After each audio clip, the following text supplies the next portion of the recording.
Hey everyone, welcome to Selective Cravings. My name is Ryan Hartwell, and I just want to say happy October and happy fall, everyone. Now, over here, it doesn't exactly feel like fall just yet, at least over here in Washington. I mean, it's still pretty warm during the day, but thankfully at night it gets pretty crisp. And of course, the wildfires over here doesn't exactly help, but it's always my favorite time of the year, especially around Halloween. And I hope you're having a great season as well. So, what are we craving this week? Well, we're going to talk about the Blair Witch Project. That's right. Yeah, which came out in 1999. It was directed by Daniel Myrick and Eduardo Sanchez, and it stars Heather Donahue, Josh Leonard, and Mike C. Williams. Now, this movie's about a group of college kids going into a forest to document the whereabouts of the legendary Blair Witch of Burkittsville, Maryland.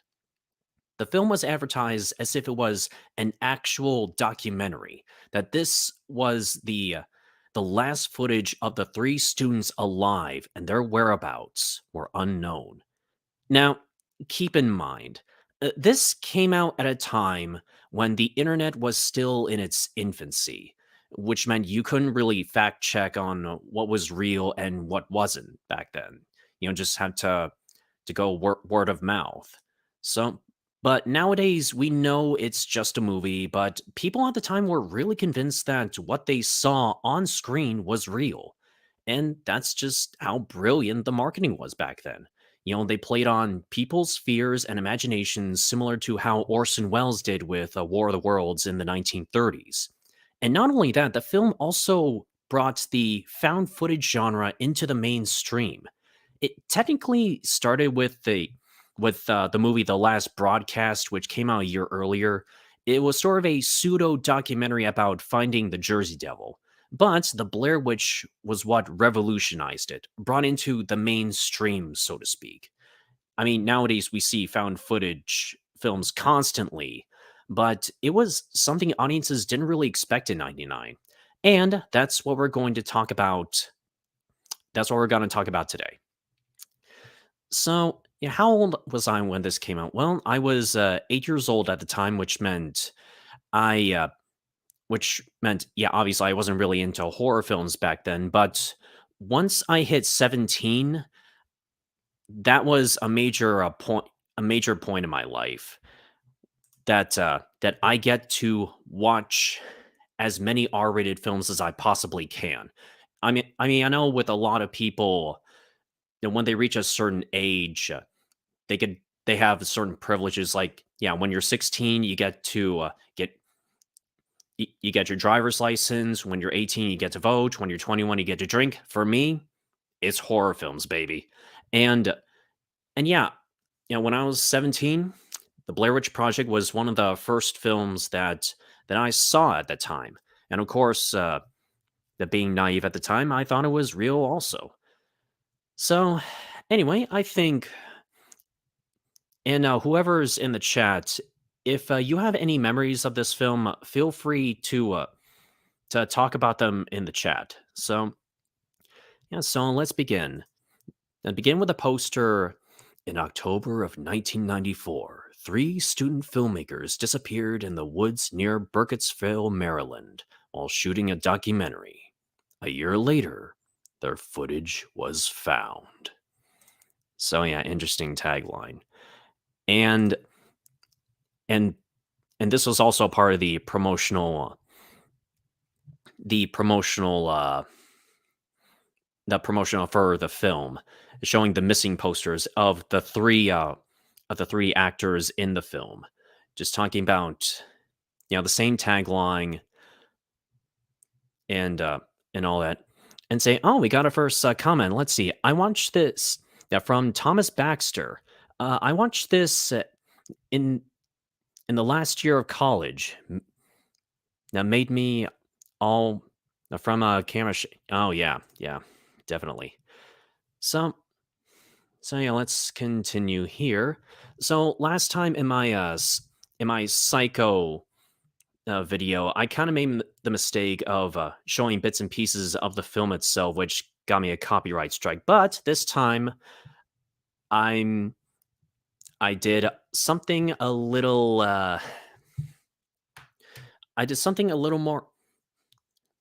I wouldn't say clever, but a little more introspective, so to speak. I tried to show still images instead. So that's what we're going to do. We're going to analyze it frame by frame and see where it takes us. So yeah, it starts off with the Blair Witch Project, just still font, and of course the introduction on the poster as well as the film itself.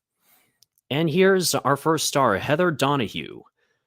Now when this was first made, the two directors were trying to make it a more improvisational and sort of a pseudo documentary improvisational the film where there really was no script and the actors just try to make it sound natural. Yeah, with Heather Donahue especially, they went up to her and they gave her a scenario of you're this crazy inmate who's trying to convince the guards to be set free. And so that's how she got the part, was her improvisational skills. And so we're also introduced. We have Josh over here with the 16 millimeter camera, and of course with Heather holding the video camera. And what's interesting about this is that this film was shot on, like I said, 16 millimeter and video. Yet, since they're out making a documentary, it makes sense to have two cameras, sort of a dual perspective, so to speak. And of course, we got Mike, who's along for the ride, gathering all sorts of goodies for the trip. And and going back to, I guess the sort of, I guess what really resonated with me about this film is a sense of authenticity. It's that you're utterly convinced that this is a documentary, and I think, in my opinion, how found footage is done right is uh, is is that it doesn't have a big budget and it allows the film to breathe, so to speak. And found footage done wrong, you're is when you're constantly reminded that this is a film. And of course, a lot of complaints like the shaky camera and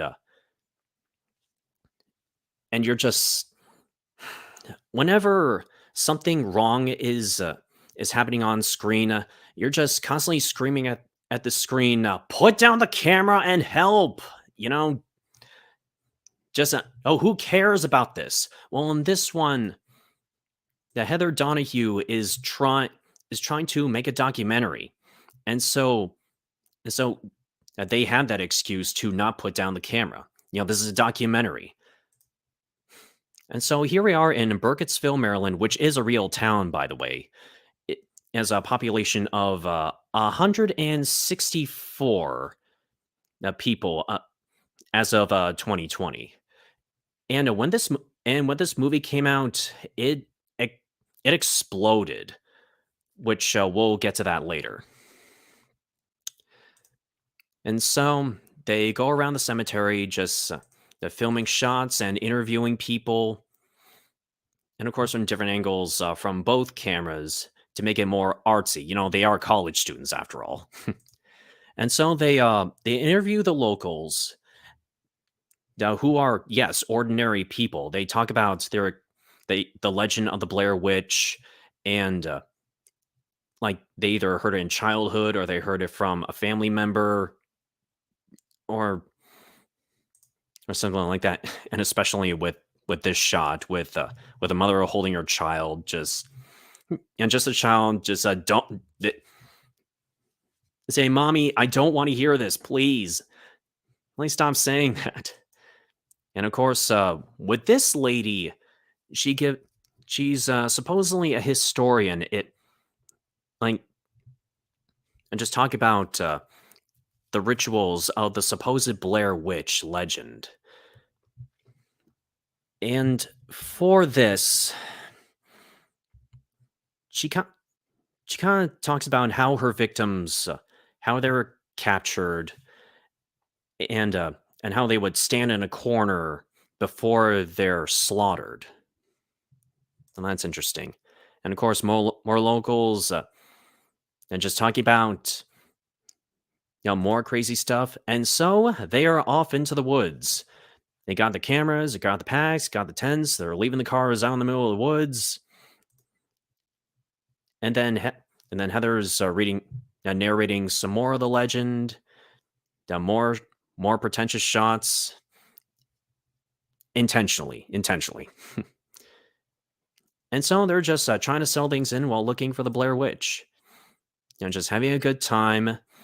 Yeah, just bickering and all that until they discover, rock gathered rocks in the woods. That's the first sign. And at late, they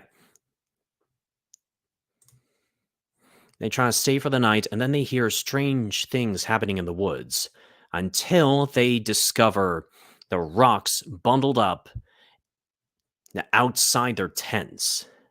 So right now, things are getting even more, getting more suspicious.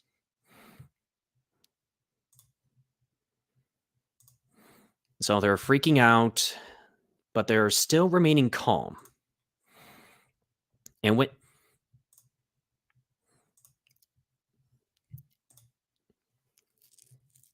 and even though tensions are rising, they're still getting chill.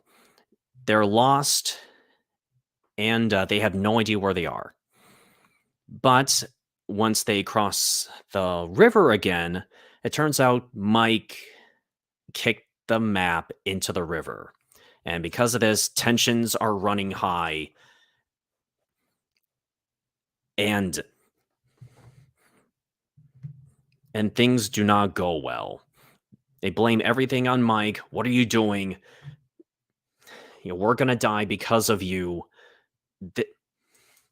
But evidently, they do cool things down a little. But then they come across the stick figures out in the woods.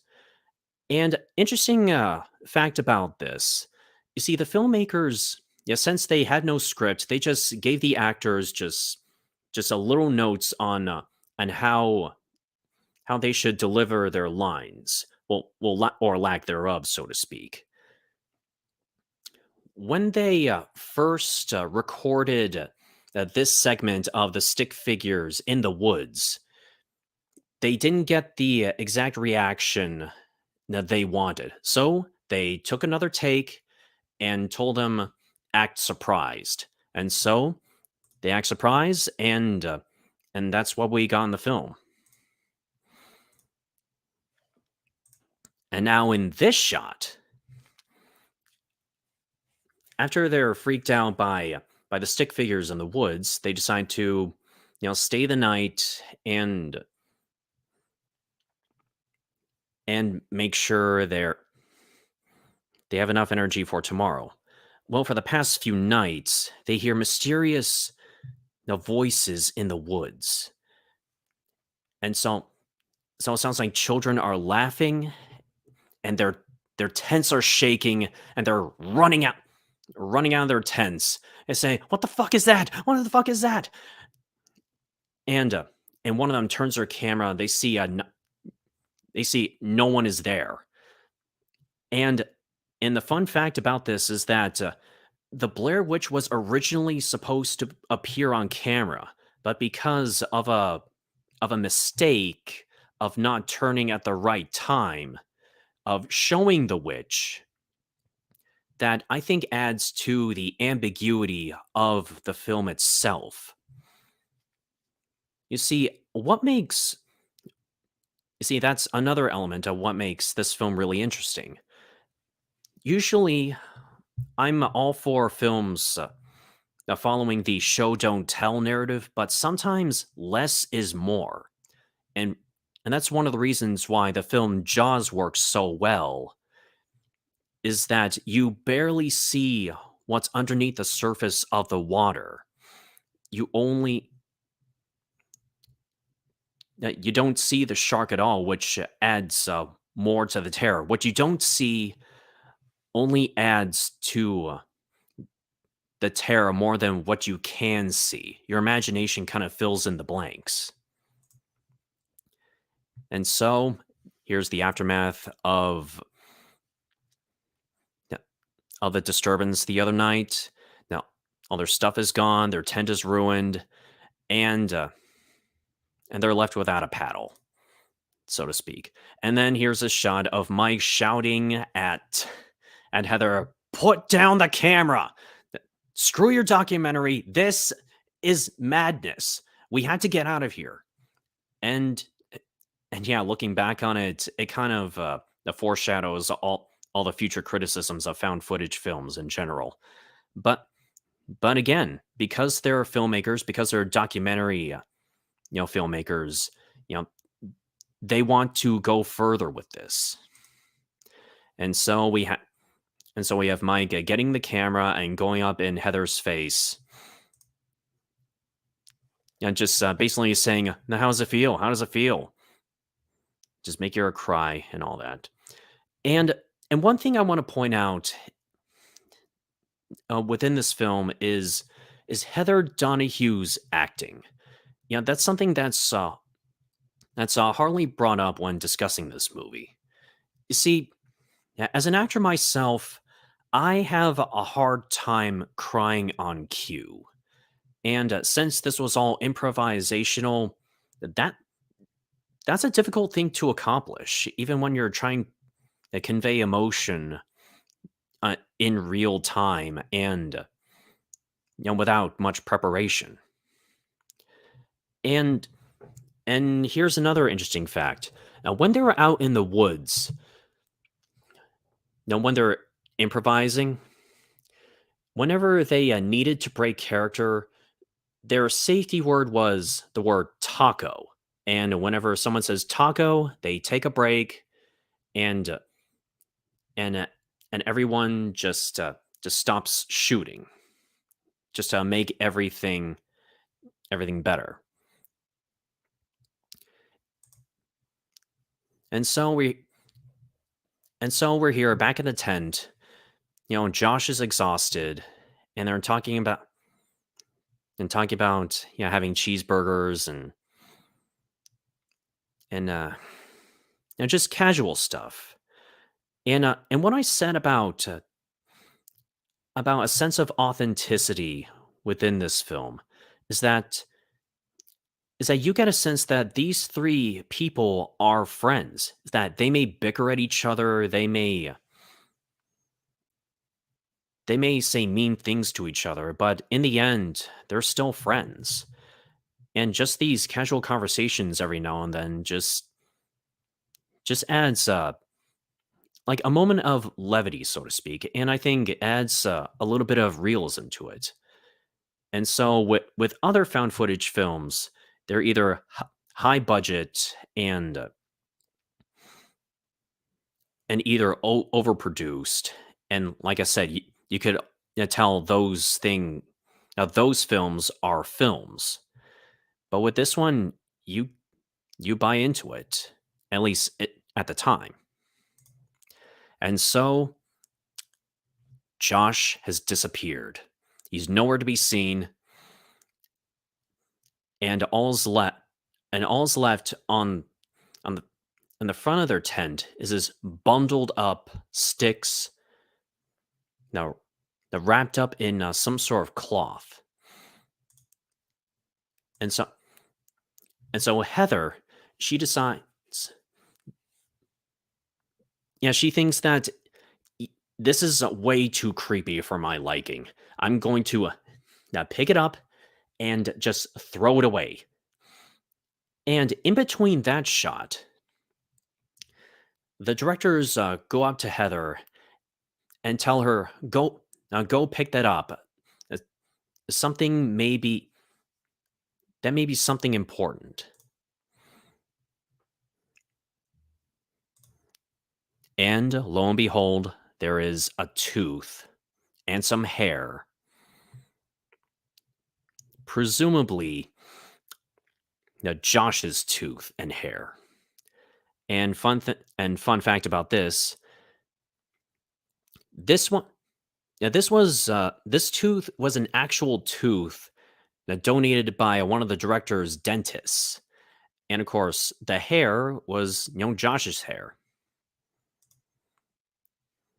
And so with Josh gone, everything is a mess. You're thinking, what could possibly go even more wrong? Now she's trying to compose herself, washing her hands, and then we see Mike eating a leaf, just cuz. Now right now they're lost. They have no map. The witch is after them. Josh is missing. What more could they possibly do? Except maybe wait for death. And that's when we got the infamous close-up shot. Now, this shot was actually by accident, similar to how they were supposed to show the witch earlier. Heather Donahue accidentally hit the zoom in uh, on her face, and that's why we have the uncomfortable stare. So yeah, the most iconic shot, accidental. But you know what? With her improvise acting and her tears, just making the confession of this is all my fault. I brought this upon ourselves. And say, I love you, mom and dad. I'm so sorry, Josh's parents. Sorry, Mike's parents. And she's taking full responsibility for what happened. And so, and this was after they hear Josh's yells in the far distance, and so they try and do everything to save him or what's left of him. And so they come across this old abandoned house that filled with handprints of children's handprints, presumably the Blair Witch's other victims. And so we come to this shot where Mike has dropped his camera and is presumably gotten. And here we see Josh standing in the corner, just waiting to die. Heather is screaming, and then she drops a 16 millimeter camera, and that's the end of the movie.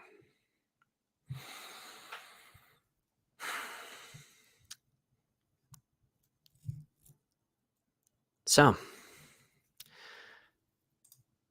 and then at the very end, in case you had any doubt that this is just a movie, here it is. The content of this motion picture, including all characters and elements hereof, is entirely fictional and is based upon and it is not based upon any actual individual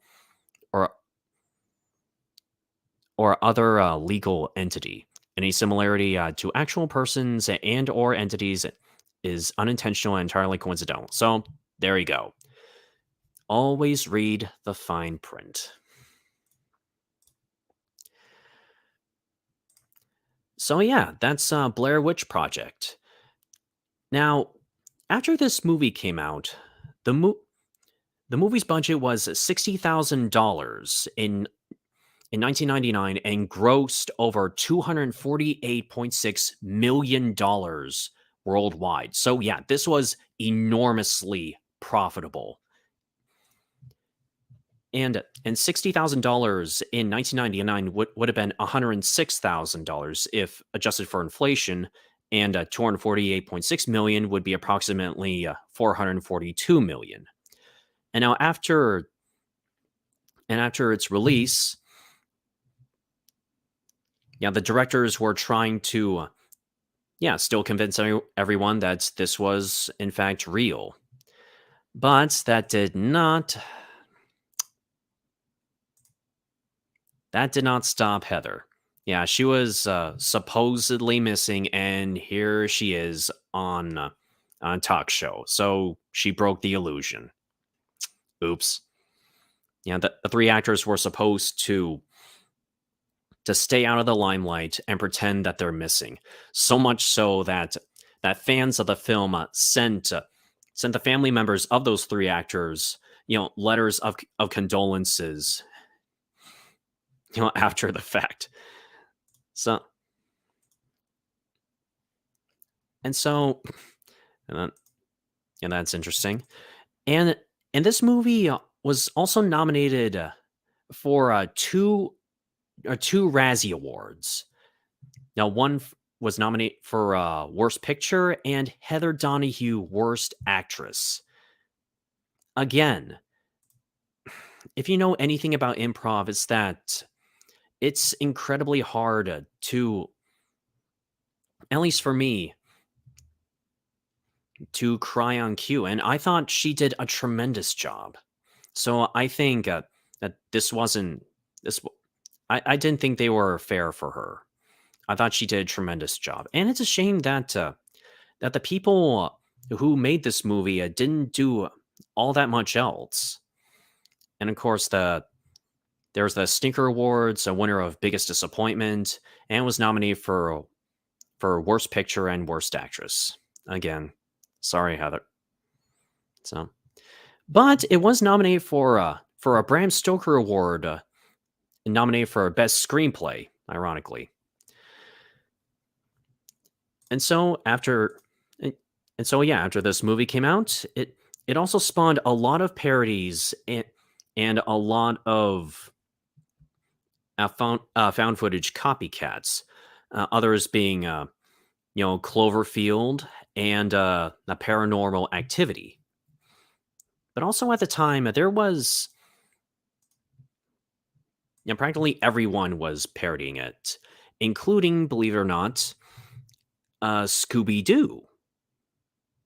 You may think I'm joking, but I will show you. It's called the Scooby-Doo Project. And hopefully I can show this without getting demonetized. So I can show you. Is that?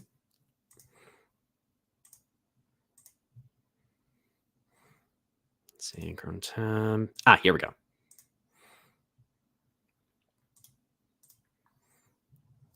So here it is, the Scooby-Doo Project.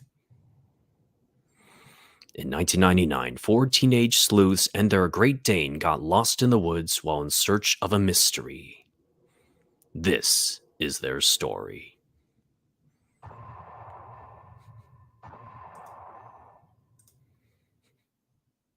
Hello, I'm Velma Dinkley, and this is a documentary of one of our mysteries. That's Scooby-Doo, Fred Jones, and Daphne Blake. Hey, how you doing? Of course, I want to play myself in the movie version, and that's Norville Rogers. It's Shaggy!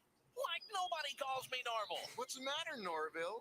That's not on tape, is it? Something wrong, Norville. Norville. Very funny. Norval. And yes, this was shown on Cartoon Network. A staple for every mystery. Scooby Snacks. Yeah, Scooby Snacks. Yum, yum. Have you heard anything about these woods being haunted? Well, my grandparents used to tell a story about some 10-foot tall, spikes on his arms, monster wandering in the woods. Just crazy talk, really. It was right above us. It was big. It was puffy. It was globby or something. I don't know what you want to call it, but it was big. There was a glow to it. It was just right over the ridge there. The eyes would burn a hole in you, just glowing, burning, freakish eyes. Aliens, bioengineering, genetic mutations. I don't know what's going on, but it troubles me. I've heard about a ghost of a Civil War soldier that exists around here. Giant radioactive cat over by the nuclear plant. The kids say lives off of stray dogs, but I don't know. I don't believe that stuff. It doesn't add up. All their stories are different. Right, all right, giant rats. Oh, She said giant cat, not rat, Scooby. that's what I said. Rat. Cat. Rat. Have you heard anything about these woods being haunted? No, I'm not really from around here, so I wouldn't know anything about haunted or anything, but, say, you guys look familiar to me. I think you're on that show. Aren't you guys on that show? Like, what show you talking about? Oh, yeah, you know what I'm talking about. That mystery, sleuthing thing, you know, where you're chasing around after the ghosts and the witches and all that. It's like a mystery deal. You're cartoons, aren't you? Have you heard these woods are haunted? You kids stay away. Those woods are cursed. I never go near them. Like, I bet she never goes near a dentist either. Okay, the map says the sightings are this way. I got a weird feeling about this. Like, these woods don't look like our regular woods. They look different. What are you talking about? Like, I don't know. Things just look more realistic. Realistic? Come on, guys, it'll be fun. Don't forget, it's my turn to pull off the mask. We are now leaving the van and going into the woods. Bye, Hi, Van. Like, why do we have to always do these things when it's almost dark? Here's the cemetery where the curse in these woods began. Like, that's really fascinating. Like, can we go now? What do you mean? We're gonna camp here. How else can we learn about the curse? Camp here? By a cemetery? Like, I didn't sign on for this. The local legend is that one spooky night in 1773, some local people in the town because of a ghost I report. can't hear you. I can't hear you. Okay, now we're trying to put the tent up before it gets too dark, so I'm gonna keep rolling in case that spook appears. And now we're putting the tent poles into the grommets. We've got to make sure we put the tent tarp on. Now we're putting the stakes up to hold the tent. Will you please put the camera down, Velma? It might be easier without it. Well, I don't want to miss anything. Shut it off! Ah, get your feet out of my face. Who got these snack crumbs in my sleeping bag? Scooby. No, it's Raggy. Nuh-uh. It must be Fred. Maybe it's Daphne. Now, why would I complain if it was me? And there it was, standing on a hill above us, claws raised, luring eyes, and a piercing scream like... Like this isn't a ghost story. We were all there. It turned out to be that old ship's captain, remember? Oh, oh yeah. I'm going on a trip to the moon, and I'm taking an apple, a banana, a chocolate cream pie. That was a good one, Scoob. A donut, eggplant parmesan, and funnel cakes. I'm taking funnel cakes. Scoob, it's your turn. You got G. Scoob. Scooby.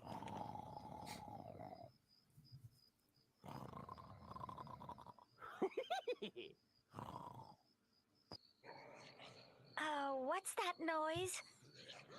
Get the camera, get the camera. Huh? What is that? Let's split up and check it out. No way, Jose.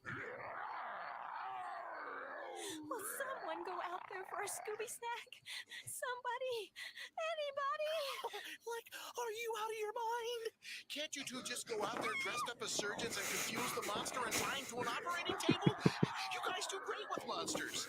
We're like in the middle of the woods. Where are we gonna find a gurney? I don't know. Improvise. Look out here, guys! What is it? They look like stacks of Scooby snacks! Are you sure? Like there's only one way to find out. Yeah. Guys, hold on! We don't know! Like, oh no! No! What? What is it? They're stale! This is completely and totally stale! Okay, somebody has piled Scooby snacks in weird little piles those things. Those are haunted Scooby snacks. That creature touched them. Forget it. They're all yours, Scooby. Okay. Oh, wait a minute. Did you trick me? Did you put those there? Scoob, did you trick me? He tricked me? Give me one of those. Come on, the van should be over there. I need a break. My feet hurt. Well, is it our fault you wore high heels on a hiking trip? At least I try to look feminine. Ooh. The map says we should be. The van should be over there.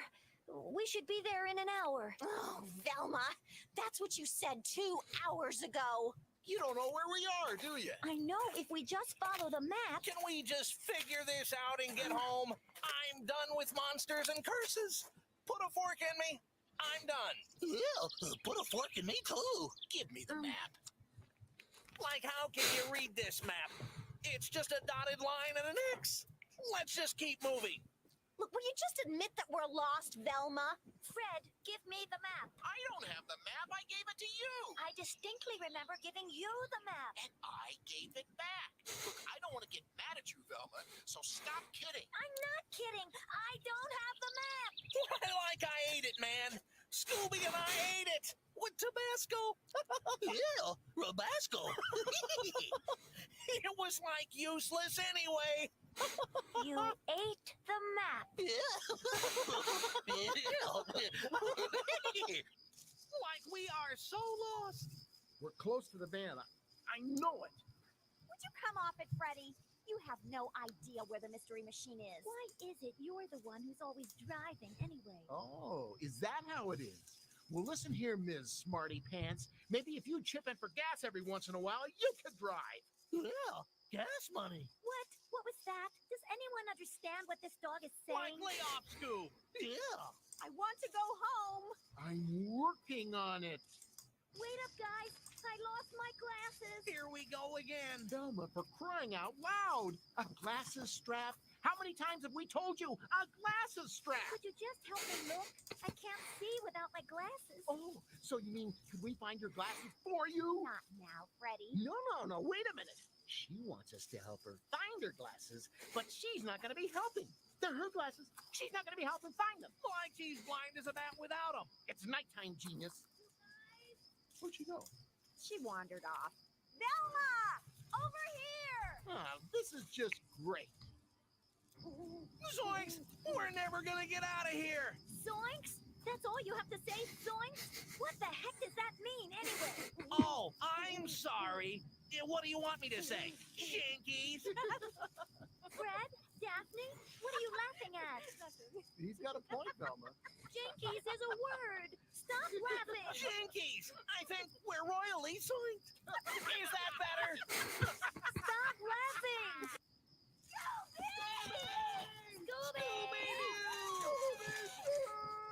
Scooby! Scooby-Doo! Where are you? Over here. Oh, There it is. What is it?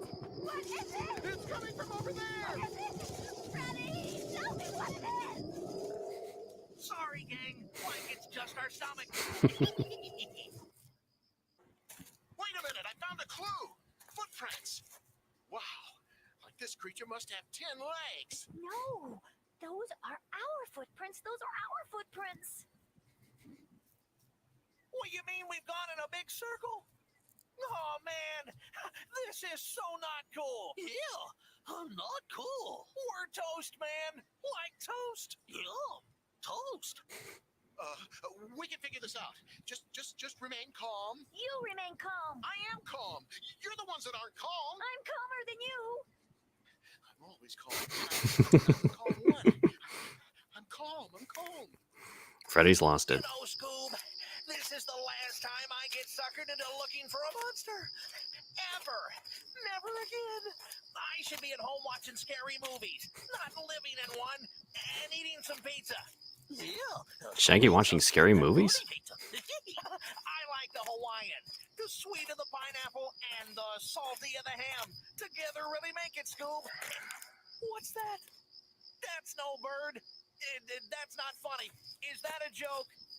Fred? Daphne? Hello? Monster?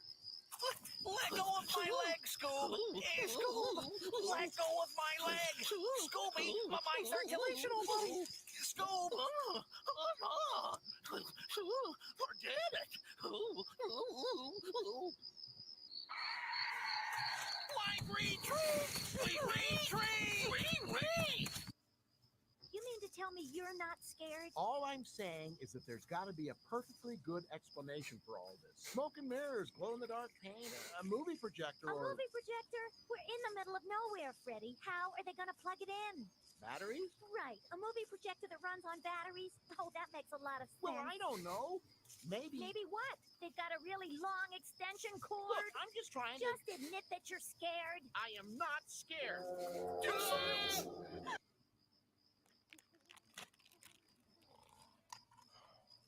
Gang, do you hear that?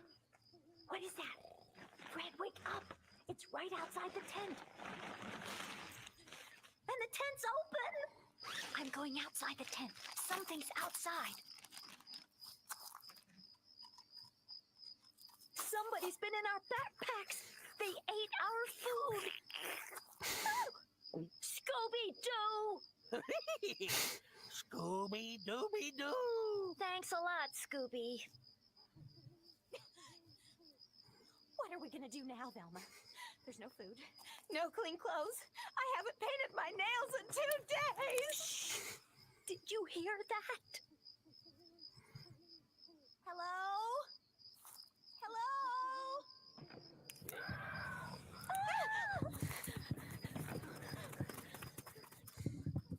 Scooby? Scooby-Doo? Is that you? Puppy power! Oh no. Daphne, wait! Daphne, come back! Daphne, stop! It's just Scrappy-Doo! I know! Daphne? Daphne, what is it? Daphne, what is it? What's wrong? I ripped my dress and my stockings and I broke a nail. It's my favorite one. Well, Gotta hand it to all the voice actors who committed to this. I ruined my stockings. I hope you're happy, Scoob. I just hope you're happy because I don't have another pair. Shh. I think I hear it again. Uncle Scooby! Uncle Scooby! Zoinks! That flashlight. All lights off.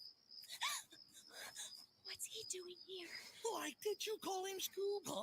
He probably wants to solve the mystery for us. He loves doing that. Shh! Oh man, did you hear that? Hiya, gang! Looks like there's a mystery to be solved. Hi, Scrappy. Just wait till I get a hold of that monster, Uncle Scooby. He'll never know what hit him. I'll give him one of those and one of these. And Uncle Scooby can give him one of these and one of those. Won't you, Uncle Scooby? Won't you? Yeah, right, Scrappy. I don't think Scooby needs any help, Scrappy. What do you mean, Freddy? You guys haven't caught anybody yet. Now that I'm here, this mystery's gonna be wrapped up. It'll be solved before sunrise. That is, unless you chicken out, Freddy. It's Fred. There's only one thing you guys need. A good dose of puppy power. Oh yeah, that's just what we need. Hey, it's that cookie creep. Let me at him. Let me at him. Come on, Uncle Scooby. Let's give him the old 1-4. 1-4? Let me at him. Come on. Let me at him. Da-da-da-da-da. Well, gang? Well, what? Well, we better find the way out of here fast. Yeah. Oh, And nothing of value was lost. The noises are coming from this house. Like, let's go in the haunted house in the middle of the night. Now I know why you're the smart one. Hello? Hello? Hey, look, a radio. Maybe we're on the news. Saturday morning, Like, oh no, not music. We always get chased when there's music. Hey, they actually showed the monster. What'd I tell ya? Oh, I hate this part with the doors.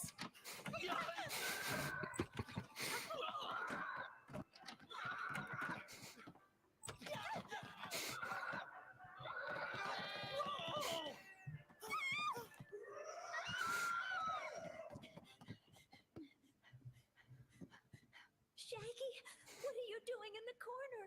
I'm scared, man. Like scared.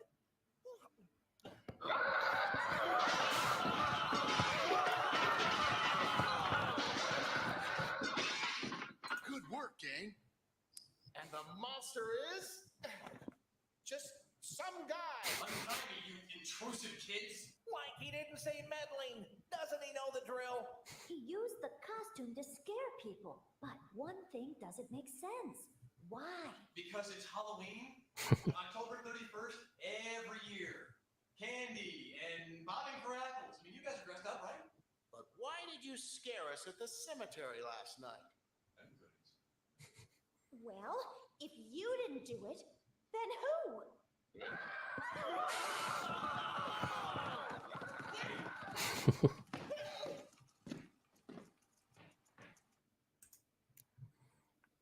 That was brilliant. That was absolutely brilliant. So, anyway, that's my breakdown of the Blair Witch Project, and hope you like it. Thank you, whoever tuned in to this. I really appreciate it. And I was originally going to have someone discuss the film with me, but that person had a streaming the exact same time I was. But hey, if you ever want to check out any deep dives into other movies, I recommend checking out Patio Commentary. Now this is now I posted a video link in the chat of the Blair Witch Project Patio Commentary. I highly recommend you check it out. Hopefully you subscribe to him. His name is Matt Jarbo. He's a really good friend of mine, and just check it out. I hope you like it. And so next week, I'm going to talk about the movie Scream in 1996. And so I just want to say thank you and have a great day.